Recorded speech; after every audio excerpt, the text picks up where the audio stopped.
Welcome, everybody, to the NFL Draft Geek Prospect Review. I'm Brian Johannes. If you're new to these, what they are is a look back to how the top 2019 NFL Draft prospects did in this weekend's games.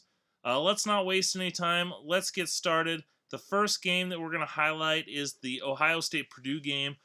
Purdue won 49-20 over Ohio State. Kind of an interesting game. Dwayne Haskins, the Ohio State quarterback, sophomore quarterback, he threw the ball 73 times, completing 67% of it for 470 yards, uh, two touchdowns and an interception. And on the surface, he didn't play bad. He made some some mistakes here and there. Just once again showed some inconsistencies. Ohio State struggled to run the ball. But Haskins did all he could in the pass game to try and lead them to the victory. His top receiver was KJ Hill. He had 9 catches for 105 yards, no touchdowns. Hill's a guy who exploded a couple weeks ago and has continued to impress. A junior with them, so someone to kind of keep an eye on. Be interesting to see what he does. Lately, Ohio State's top juniors have declared, so it'll be kind of curious to see what he does. For Purdue, the name to kind of keep an eye on is their running back DJ Knox. He had 16 carries for 128 yards and 3 touchdowns. The Ohio State defense, as talented they are, they've got guys like Kendall Sheffield and Draymond Jones and Tuff Borland, and they got talent all over the field, but they're young, and they just couldn't stop Purdue. DJ Knox is a senior running back for them. He ran wild, lots of definitely talent in this game. Moving on, we had LSU win 19-3 over Mississippi State. It was a rainy game in this one. But the thing to really take away from me in this game, Nick Fitzgerald is an NFL quarterback. I mean, he went 8 for 24 in this game for 59 yards passing. He did rush for over 150 yards. But it's just continued the trend this year for Fitzgerald. He can't win in the passing game. And there's been times that it looks like, Fitzgerald has the physical tools, and Dan Mullen has been able to put guys in the NFL. Joe Moorhead was, thought, hey, can we elevate him? He's not going to be an NFL quarterback. Maybe he's a guy that maybe makes that transition to maybe a tight end. So maybe, he makes that move there. For LSU, their defense was unstoppable in this game. Devin White had 10 tackles for a quarterback hurry and a pass defense. He was all over the place. He had a quarterback hurry that ended up being an interception for John Battle, their free safety. Grant Delpit is a true sophomore. He was just all over the place. He's definitely going to be one of the top 2020 prospects. But this LSU defense just really put the clamps down on Mississippi State's offense, and there's a reason why they only have 3 points. For the Bulldogs, they got 2 good defenders. Jeffrey Simmons is a guy that I have as a top 10 rated prospect. He had 10 tackles and a tackle for loss. Montez Sweet had 7 tackles himself and a sack. Simmons, a guy that, if he didn't have that off-field issue, he'd be a lock, probably top 10 pick. It'll be kind of curious to see where he goes in this process. Just great strength, good burst. He has a lot. I'd like to see him get even better as a pass rusher, but he's a top 15 pick all day long. If he didn't have those issues.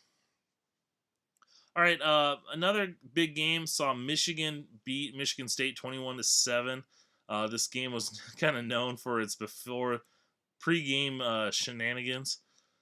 During the game, Shea Patterson, I'm still not ready to, I famously, in my own mind, had him as the number 1 quarterback in this class coming into the season. I gave him, I thought he had potential to be a first-round pick.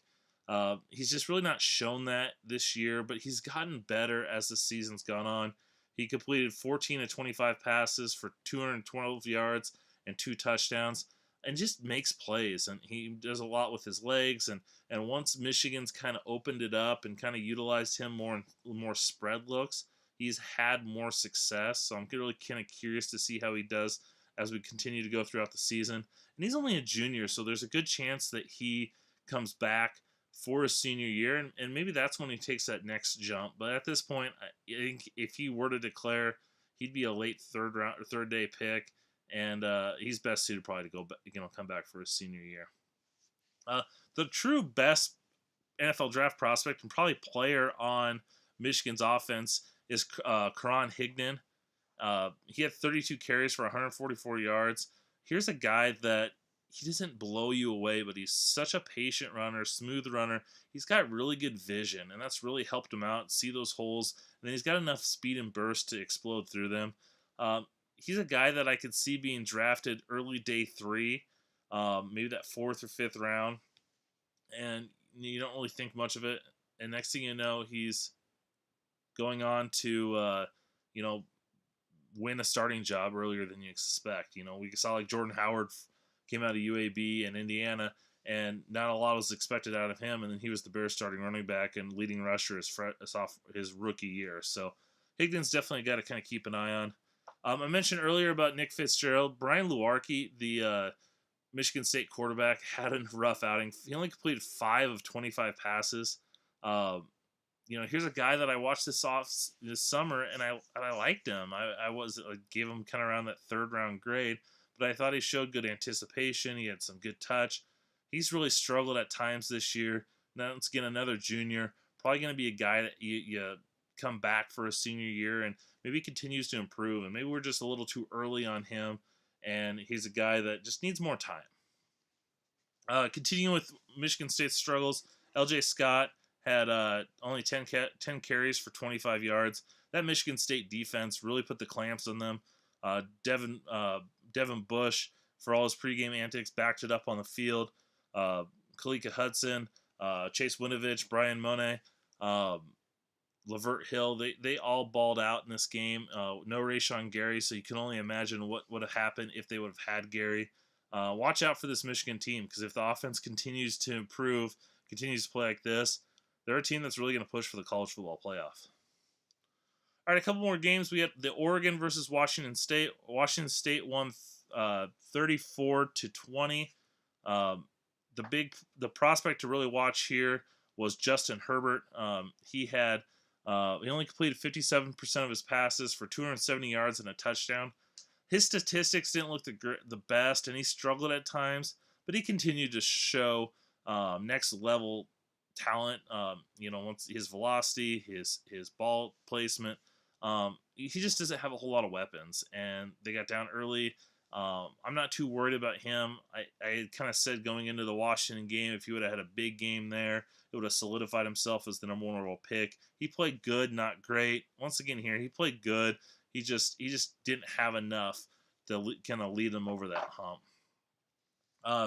Washington State has their own quarterback, Gardner Minshew, completed 76%. He completed 39 of 51 passes, 76%, for 325 yards. He had 4 touchdowns, 2 interceptions. Once again, a guy, he's a JUCO guy, doesn't have the best velocity, arm strength, but he does place the ball well. He had a throw to the back of the end zone that he just dropped it in there perfectly to his receiver.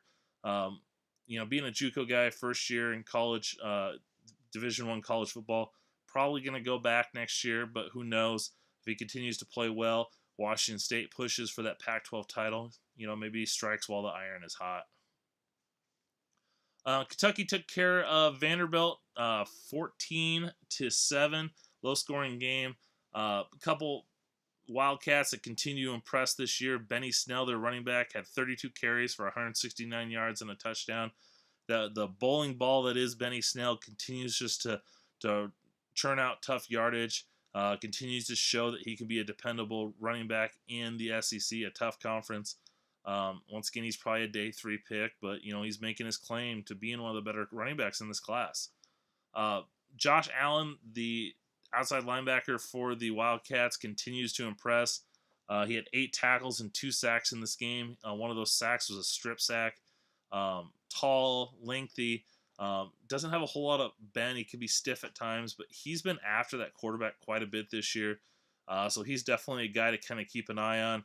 Probably, early 2nd round. I mean, who knows? He maybe slips into that 1st round. It's really hard to ignore his pass rush production that he's had this year. Buffalo won 31-17 over Toledo. They got a couple prospects that we've been monitoring over the course of the season.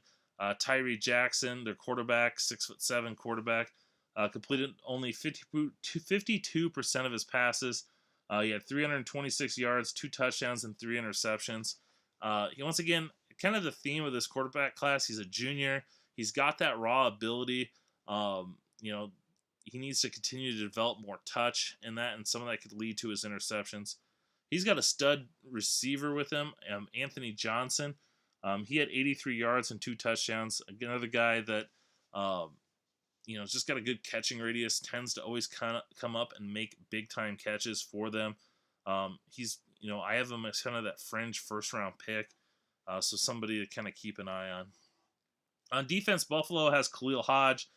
He's a tackle machine. He had 13 tackles and a half tackle for loss, a combined tackle for loss.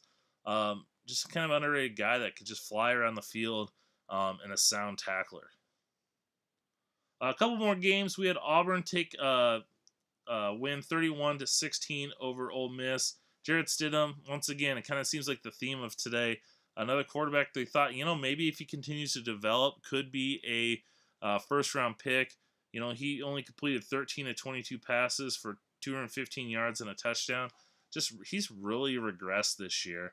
And all that hype that he had built up over last year, his first year at Auburn, he's really kind of slid down. He's a day 3 pick at all at this point.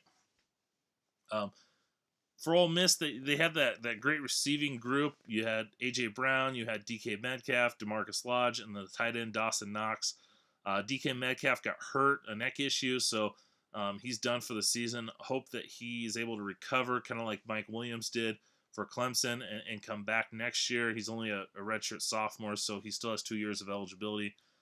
A.J. Brown was the story of this game. 10 catches for 135 yards and a touchdown. A.J. Brown is a big slot receiver in kind of the mold of an Anquan Bolden, where he's kind of more of a power guy. He's going to go up and win at contested catches. He's going to get you those tough yards over the middle, get you some run after the catch ability. His touchdown, he was able to make that catch, elude a defender, make a stop, and then accelerate into the end zone. He's rated as the number 1 wide receiver according to some people. I like him kind of in that late first, early second range. I just think he's got a lower ceiling than some of these other receivers. Last game, Memphis and Missouri. Missouri won 63-33 over Memphis. This isn't a bad Memphis team either, so this was a nice win for Missouri. But it's the typical Drew Lock story. When he plays against these teams like Memphis and other low-level SEC teams, he balls out. He was 26 for 29 for 350 yards and 4 touchdowns. And he shows some touch. He continues to show the reasons why a lot of people like him. But then we think back to Georgia, we think back to Alabama, and he struggled mightily. You gotta take one with the other. Where one time he looks good, and you can't. This is why you can't look at the stat sheet. You can't do stat sheet scouting. You have to kind of look at him all together. So. He made some plays. His tight end, Albert Okawukabom, and I butchered that. That's why everyone calls him Alberto. He had 6 catches for 59 yards and 3 touchdowns. Here's a 6'5", 255-pound redshirt sophomore tight end. We got a lot of buzz in the draft community. He can move downfield. As you see in that touchdown catch, able to get to the open area, make the catch, and get into the end zone. This tight end class is shaping up to be pretty good, especially if some of these underclassmen do declare. A guy like Albert O, you have Dawson Knox, you have Irv Smith, to go along with Noah Fant. I mean, those 4 juniors right there that really could, push to be in that at least day 2 category at the minimum. So he's one player to watch. He's easily Missouri's best pass catcher, and he's been putting out stats all season long. Well, that's going to go ahead and wrap it up. I hope you guys enjoyed. Make sure you hit that subscribe button and hit the bell for more of these more of these video series. I put out more than just these prospect recaps up each week. I had a reaction to a report about Ed Oliver being overvalued. I talked about comparing Drew Lock to Justin Herbert. So make sure you subscribe to that. If you're listening to this on the podcast, make sure you subscribe. SoundCloud, iTunes, or Stitcher, wherever you subscribe, wherever you listen. Make sure you subscribe, rate, and review us. And make sure you're hitting up NFLDraftGeek.com for all your draft needs. Follow me on Twitter at draft_Brian. And make sure you follow at NFL Draft Geek also. Thanks for watching.